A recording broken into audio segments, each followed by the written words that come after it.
Assalamualaikum warahmatullahi wabarakatuh. Salam olahraga. Senang sekali gue Abdul Haris kembali ketemu teman-teman semua dalam tendangan bebas Bung Ais. Dan ya seperti yang lo semua tahu, kemarin ada Garuda Calling. Pelatih Patrick Kluivert sudah memanggil 28 nama untuk tampil, untuk bertarung, berjuang di putaran 4 kualifikasi Piala Dunia 2026 zona Asia. Dan dari 28 nama ini ada yang mengejutkan ya. Tidak ada nama Marcelino Ferdinand, tidak ada nama Mads Hilgers, tidak ada nama Ivar Jenner. 3 nama ini ya kita bakal bahas nanti bagaimana alasan dari Patrick Kluivert dan timnya ya, Alex Pastoor, Dani Lanzat, kenapa mereka tidak bawa 3 nama tersebut. Nah, dan sebelum itu kita bahas dulu siapa-siapa aja yang dipanggil. Di bawah Mistar ada Emil Audero, kiper Cremonese yang tampil jadi bintang ya dalam 4 pekan awal di Serie A. Dan luar biasa, beberapa kali penyelamatan gemilang, termasuk kemenangan menghadapi AC Milan di matchday pertama. Ada Emil Audero, kemudian Martin Paz yang kemarin di FIFA Matchday nggak dipanggil karena cedera, sekarang dipanggil lagi, dan satu lagi Hernando Ari. Artinya Nadeo Argawinata tersingkir ya. Oke, dari 3 nama kiper ini ya, ini kalau kita bilang memang persaingan akan sangat ketat antara Martin Paz dan Emil Audero, karena Emil Audero sudah menunjukkan kualitasnya ya, baik di timnas maupun di level klub. Dan di belakang, selain Mads Hilgers yang tidak dipanggil, ya memang tidak terlalu banyak kejutan ya, hanya Mads Hilgers kejutannya. Ada Rizky Ridho, Jordi Amat, duet Persija Jakarta ini memang belakangan tampil bagus ya. Mereka berduet dengan kompak, bawa Persija bersaing menuju tangga juara di Super League musim ini. Kemudian ada Sandy Walsh, ada Justin Hapner, J. Ijes, Saint Patinama, Calvin Verdong, Kevin Dix, Yance Sayuri, Dan James. Artinya ada 4 center back yang dipanggil: Rizky Ridho, Jordi Amat, Justin Hapner, dan J. Ijes. Ya, kalaupun dibutuhkan, Kevin Dix bisa dimainkan sebagai center back seperti saat Indonesia imbang lawan Lebanon ya di matchday FIFA Matchday kemarin, dan tampilnya cukup bagus. Ini tergantung bagaimana pelatih Patrick Kluivert ingin memainkan pola permainannya, apakah main pola 3 back ataupun main pola 4 back. Seperti 2 pertandingan terakhir ya di FIFA Matchday, lawan Chinese Taipei atau Taiwan dan lawan Lebanon. Dan kalau feeling gue sih timnas Indonesia di tangan Patrick Kluivert nanti bakal main 4 back nih. Tapi itu nanti kita bahas lah. Sekarang kita bahas dulu pemain-pemainnya. Sementara di posisi back sayap ada Sandy Walsh di kanan, kemudian juga ada Kevin Dix. Di kirinya ada Yance Sayuri, ada Dan James, ada Calvin Verdong. Jakob Sayuri juga bisa masuk di posisi back sayap kanan ataupun winger ya. Dan di tengah ada Ricky Kambuaya, Jakob Sayuri ya. Jakob Sayuri ini gue pikir lebih condong ke sayap ya. Mark Klok masuk lagi karena memang layak ya Mark Klok masuk, dia bagus mainnya di Persib dan dia juga menampilkan kualitas permainan yang cukup baik saat dikasih kesempatan main di FIFA Matchday kemarin, saat menang lawan Taiwan ya, Chinese Taipei di FIFA Matchday. Kemudian ada Tom Hai, meskipun match fitness-nya kalau menurut gue masih belum dalam posisi terbaik ya, tapi paling enggak Tom Hai dengan sudah kembali main lagi di Persib ya, 2 kali permainan walaupun belum maksimal tetap layak dipanggil. Dan Nathan Chown juga yang mulai menata karir baru di Willem II di Liga Belanda. Kemudian Eliano Reinders juga dipanggil. Itu pemain versatile ya, serba bisa. Dia bisa di posisi back sayap ataupun bisa sebagai gelandang serang. Joy Peripesi dan Beckham Putra. Beckham Putra masuk dan gue setuju memang karena Beckham Putra menjadi salah satu pemain muda terbaik ya di tanah air. Dia bagus bersama Persib dan di timnas juga ada satu atau dua asisnya ya bisa membuat Indonesia mencetak gol saat lawan Taiwan di FIFA Matchday kemarin. Dan di depan ada Stefano Lillipali, Egy Maulana Fikri, Ramadan Sananta, Ragnar Oratmangun, Ole Romeni masuk lagi, Milano Jonathans, dan Mauro Gistra. Nah, ini menarik. Ya, Ole Romeni memang belum kembali tampil ya, sejak dia mengalami cedera di Piala Presiden kemarin bersama Oxford United, lawan Arema saat itu. Dan belum main lagi tuh dari bulan Juni sampai bulan, sekarang udah bulan September ya. Artinya ini jadi ujian ya buat Coach Patrick Kluivert ya, apakah perlu memainkan Ole Romeni? Perlu, pasti perlu, tapi apakah Ole Romeni sudah dalam posisi terbaik? Ini tanda tanya memang. Dan tadi kita bahas ada 3 nama ya, 3 nama yang nggak dipanggil. Ivar Jenner, kemudian 4 kalau Rafael Strijk ya, bersama Rafael Strijk, Ivar Jenner, Rafael Strijk, Marcelino Ferdinand, dan Mads Hilgers. Kita bahas satu-satu. Ivar Jenner FIFA Matchday kemarin gak dipanggil karena cedera memang pemain ini. Dan mungkin itu salah satu alasan yang membuat pelatih Patrick Kluivert tidak panggil Ivar Jenner. Sementara bagaimana dengan Rafael Strijk?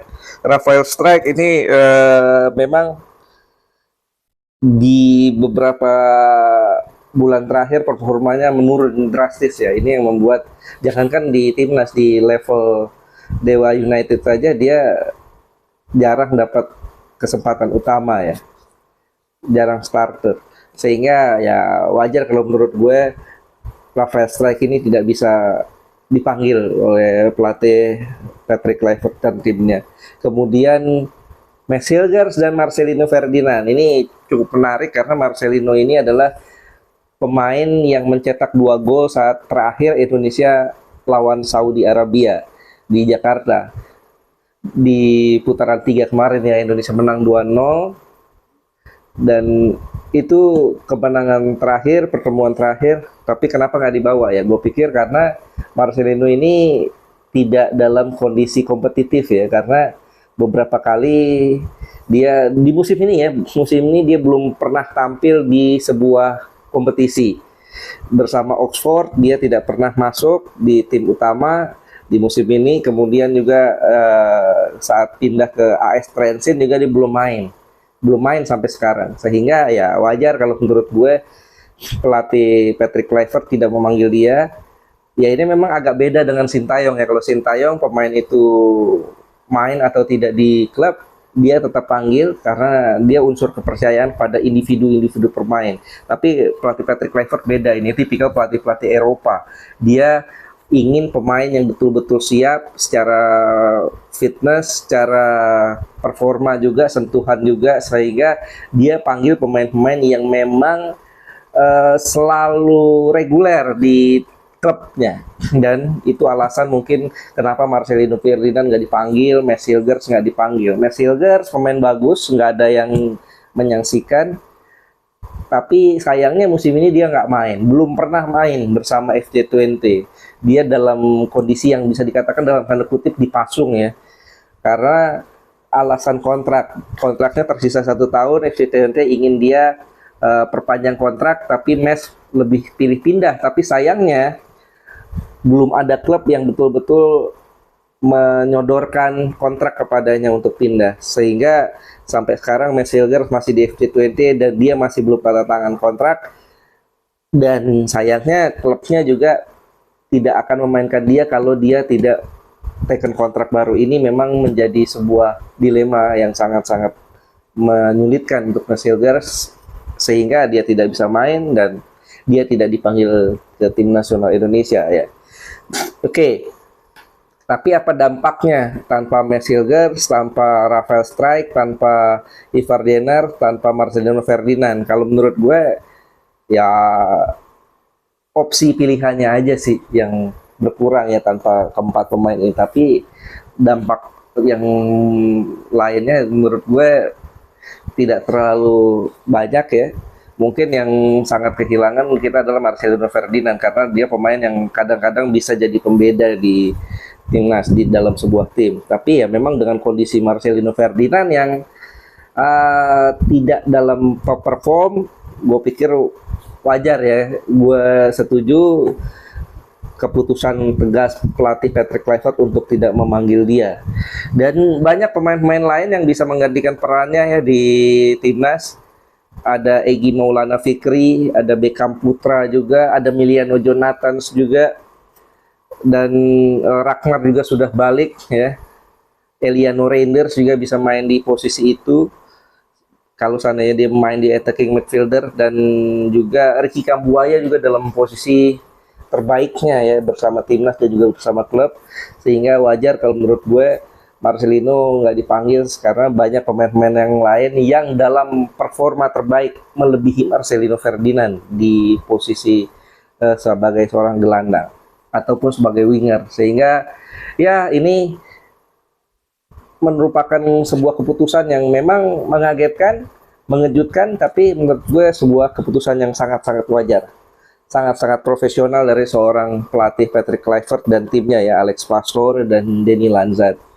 Oke, tadi kita udah bahas 28 pemain yang dipanggil untuk lawan Irak dan juga lawan Saudi Arabia ya di tanggal 8 dan tanggal 11 Oktober. Lalu bagaimana starting line up-nya? Ya kemungkinan besar gue yakin pelatih Patrick Kluivert akan mengulangi pola 4-2-1-3 seperti yang dipakai saat menghadapi Taiwan dan juga Lebanon di FIFA Matchday kemarin. Di bawah Mister ada Martin Paes, ada Emil Audero. Gue lebih cenderung pilih Emil Audero karena dia dalam performa terbaik bersama Cremonese ya. Kemudian di belakang kalau pakai 4 back berarti 2 center backnya feeling gue J.I.J akan ditemani kembali oleh Calvin Verdong. Oleh Kevin Dix ya.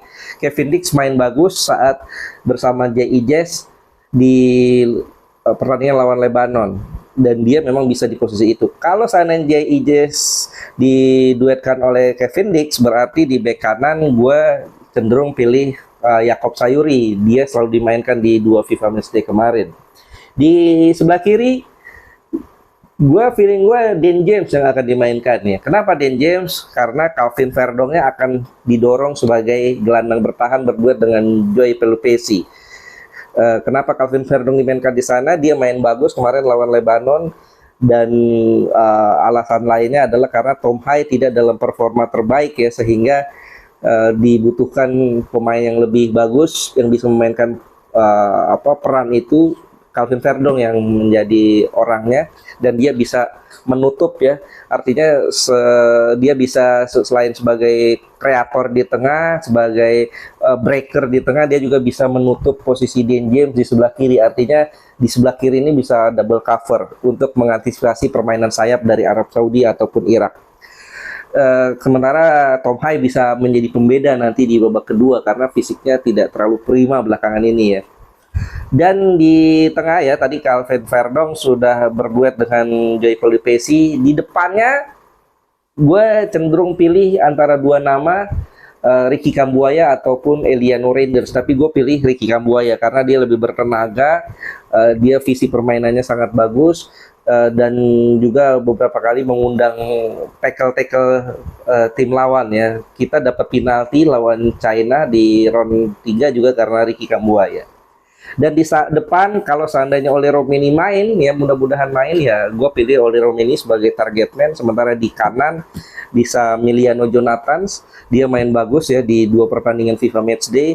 Dan di sebelah kiri, nah ini sebelah kiri agak tricky ya, ada beberapa nama, ada Egy Maulana Fikri ataupun Ragnar Oratmangun, atau ya gue pikir 2 nama itu ya. Beckham Putra juga bisa dimainkan di posisi kiri ya kalau seandainya ada kejutannya, tapi gue cenderung pilih antara Ragnar Oratmangun atau Egy Maulana Fikri karena dua-duanya pemain yang cukup bagus ya. Begitu aja menurut gue pembahasan kita kali ini. Kita bahas lagi nanti di konten-konten lainnya, di podcast-podcast lainnya. Terima kasih atas atensi teman-teman. Jangan lupa klik like, share, subscribe, dan juga komen, tulis komen bagaimana pendapat lo dengan pemanggilan 28 pemain ini untuk lawan Arab Saudi dan Irak. Begitu aja dari gue. Terima kasih sekali lagi atas atensi teman-teman. Dan juga subscribe. Abdul Haris pamit. Salam olahraga. Assalamualaikum warahmatullahi wabarakatuh.